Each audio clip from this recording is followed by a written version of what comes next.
In this video, you're gonna see what it looks like to roast up to 50 suckling pigs in the world's oldest restaurant. It's a shelf full of pigs. It's incredible. Your mouth must be watering all day. Yeah, he's like, yeah, I'm kind of over it, but yeah, sure. Today, we are in Spain, but let me back up.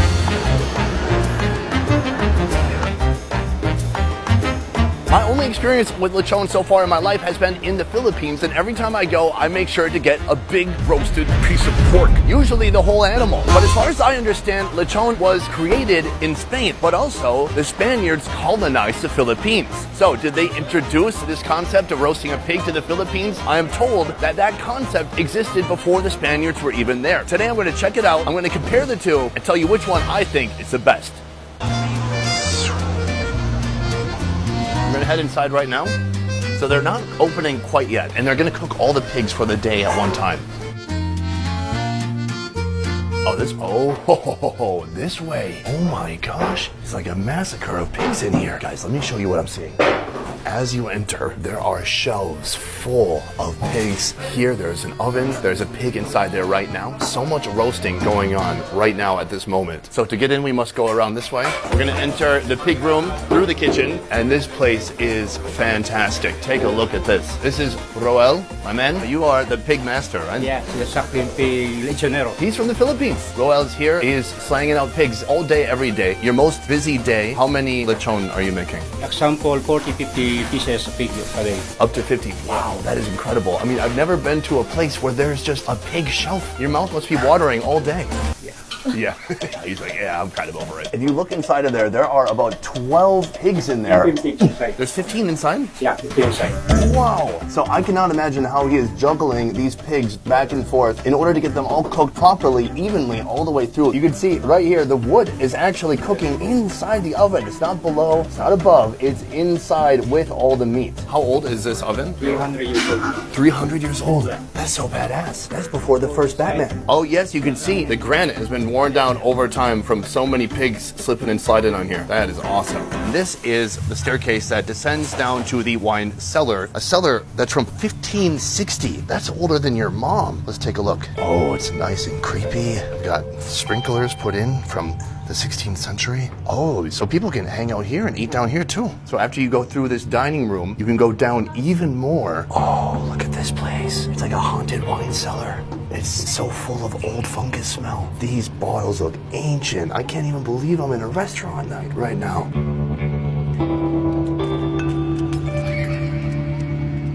And then you can see right here, there's a gate, and you have to wonder,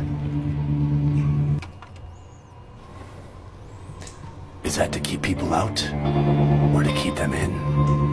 How many people have been put in here as a jail and just died is what I'm wondering, I guess.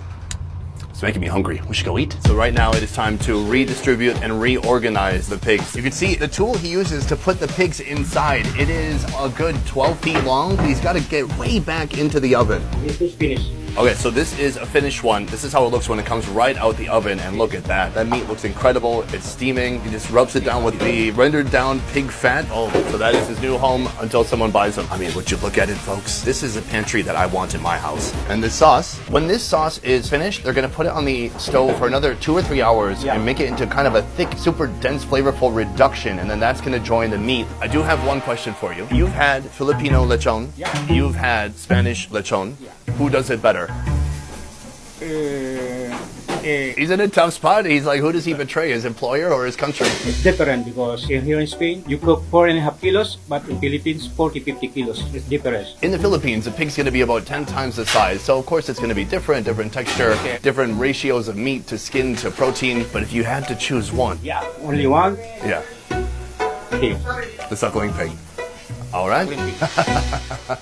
All right, awesome. I'm gonna try for myself soon and find out. So I stumbled into their other kitchen here, and I've noticed they are boiling pig feet. I believe at some point they're gonna fry them. I'm gonna see if I can try that dish as well. And then over here, they just have a pot full of organs, stomach. So all these body parts is gonna become a dish known as Madrid stew. I mean, you can see right there, that is the cow stomach. This looks undeniably like some cow feet mixed with black pudding, chorizo, and some other elements, and they're gonna stew it up. I'm gonna try that out too. Very cool. Our meal is about to begin right here. Before we get to the whole pig, I've got 2 starter courses. Now this is a dish called Manitas de cochinillo rebozadas. Perfect Spanish. That is fascinating, because usually when I've seen lechon, I'd see the whole animal there, including the feet, but here they just separate that and create a separate dish. Let's try it out. Look at that. Oh, the bones, everything inside is so soft. It reminds me of a mini Filipino crispy pata. This is a skin, fat, protein, and then that fried portion on the outside too. Let's try it out. Super soft, lots of cartilage, bones, ligaments, tissues.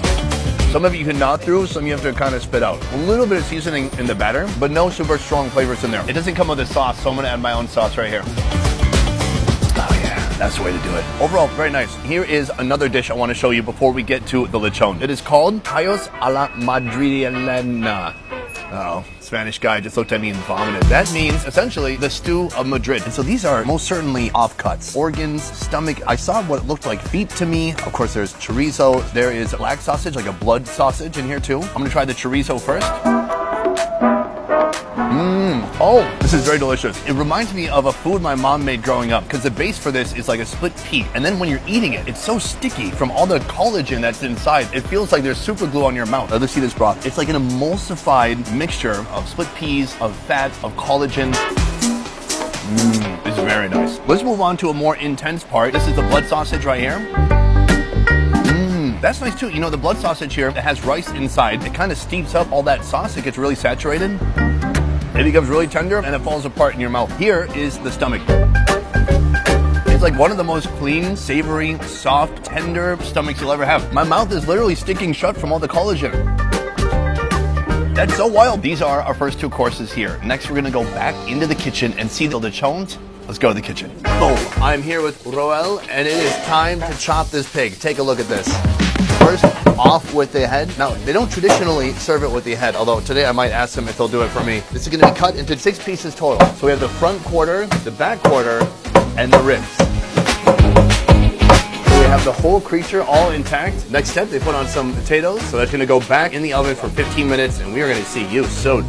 All right, alas, the moment has come. An entire roasted lechon right here, approximately 10 pounds, coming in at $159. Is that expensive? I don't know. It could feed 6 people. Imagine divvy that up 6 ways. What is that? $400 per person? Did I mention I failed college 3 times? So the favorite locally is right here in the middle, where it's maybe some ribs and some belly fat. So the chef, as he was pulling these out, he was punching the skin and kind of showing how crispy and tender it is. It is crackling so thin. I'm gonna try this out right now.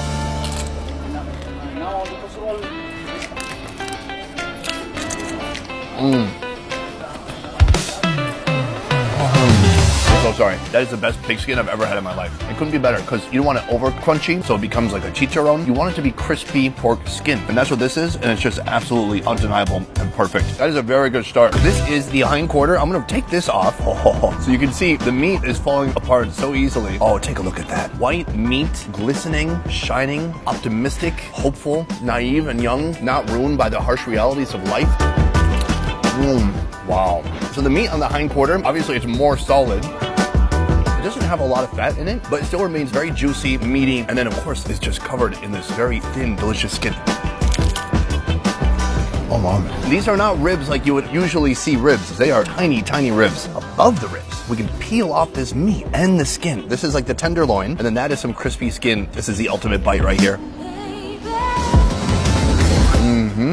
Oh my gosh, it is so soft, juicy, just this beautiful, consistent texture throughout. Let me tell you some interesting stuff about Madrid. First of all, this place doesn't open up for lunch until 1 p.m. Everything's a little bit later. People get dinner 8, 9, even 10 p.m. in the evening. Also, I feel like you can drink pretty much any time of day and not be judged. And I don't know if that's a European thing or just this part of Europe, but I love not being judged for drinking. It's like AA, but the opposite. Boom, right here, the head. When I had suckling pig in the Philippines, they actually put tinfoil over the ears to protect the ears so people could still eat the ears. But here, they kind of disregard it. They don't really want to eat it. Obviously, it's much more overcooked, and so it tastes like chicharron, super crispy. I just asked the local guy, do you ever eat the tongue? He looked at me like, dude, what the f are you even doing? So this is tongue, and then some of the musculature behind the tongue. Oh, this is super delicious. I've never had that part on a little baby pig. It turns out to be quite delicious. So that is the suckling pig here in Spain, in Madrid, in the oldest restaurant in the world. How does this compare to the lechon that I've had in the Philippines? Well, it is true. Like the chef said, they're both very different. The preparation, the taste, the flavors. So which one is better? can't turn my back on my fans, but this is damn good.